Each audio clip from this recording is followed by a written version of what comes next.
अस्सलाम वालेकुम दोस्तों, कैसे हो? उम्मीद करता हूँ सब दोस्त खैर खैरत से होंगे। दोस्तों, आज मैं आपको इपान डे सिरप के बारे में बताता हूँ 200 mg कि ये सिरप किस लिए इस्तेमाल किया जाता है, इस्तेमाल करने का तरीका क्या है, यूजेस क्या है, बेनिफिट्स क्या है और साइड इफ़ेक्ट क्या है। मुकम्मल तफसील के साथ बात करते हैं इसी वीडियो में।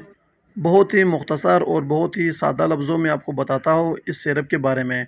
उम्मीद करता हूँ कि आपको ये वीडियो अच्छी लगे और आप इन तक लाज़मी देखें। सबसे पहले दोस्तों आपको ये बताओ कि ये इपान जे सिरप है, इसका फार्मूला है सिफिक्सियम।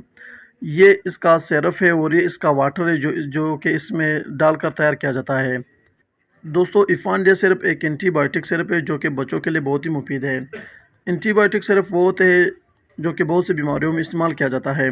दोस्तों, इस सिरप को आप चेस्ट इन्फेक्शन में इस्तेमाल कर सकते हो, जिसमें दाने हो उसके लिए इस्तेमाल कर सकते हो। कान में इन्फेक्शन हो, नाक में इन्फेक्शन हो, गले में इन्फेक्शन हो, चेस्ट में इन्फेक्शन हो, यानी कि जिसमें किसी भी हिस्से में अगर इन्फेक्शन हो यानी कि ज़ख्म हो तो इन्फेक्शन को ठीक करने के लिए ये सिरप इस्तेमाल किया जाता है। इसके अलावा दोस्तों, इस सिरप को आप बुखार में भी इस्तेमाल कर सकते हो, बुखार को कम करने के लिए इस्तेमाल कर सकते हो। टाइफाइड बुखार को ठीक करने के लिए, ख़त्म करने के लिए इस सिरप को इस्तेमाल कर सकते हो। बहुत ही मुफीद सिरप है, बहुत ही रिज़ल्ट वाली सिरप है।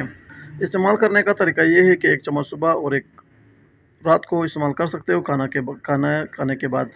और अगर 6, 7, 8 साल की उम्र हो तो 2 चम्मच सुबह और 2 रात को इस्तेमाल कर सकते हो खाना खाने के बाद। दोस्तों, इसकी प्राइस के बारे में भी आपको बताते हैं। 306 यानी कि 306 रुपये इसकी कीमत है और 12/24 की एक्सपायरी डेट है। दोस्तों, हर मेडिसिन को डॉक्टर के हिदायत के मुताबिक इस्तेमाल करो तो बेहतर हो। इस्तेमाल करते वक्त अपने डॉक्टर से लाजमन रुजू करो। दोस्तों, हर मेडिसिन के बेनिफिट के साथ साथ साइड इफ़ेक्ट भी लाजमन होता है। इस सिरप की अगर साइड इफ़ेक्ट की बात की जाए तो इसके साइड इफ़ेक्ट में यानी कि नुकसानात में पेट में दर्द हो सकती है, उल्टी आ सकती है, सर चक्कर आ सकता है और मैदे में बोझ आ सकते हैं और कभी-कभार लूज़ मोशन भी हो जाती है। अगर आप इसे सही तरीके से इस्तेमाल करते हो तब इस सिरप के कुछ ख़ास साइड इफ़ेक्ट नहीं होते हैं। ये थी दोस्तों इपान डे सिरप के बारे में मुख्तसर और सादा लफ्ज़ों में बेहतरीन वीडियो क्लिप्स। उम्मीद करता हूँ कि आपको वीडियो पसंद आई हो। अगर वीडियो पसंद हो तो वीडियो को लाइक, शेयर और कमेंट करो और मेरे इस चैनल को सब्सक्राइब करो। मिलते हैं नेक्स्ट वीडियो में, तब तक के लिए इजाज़त हो। अल्लाह हाफ़िज़।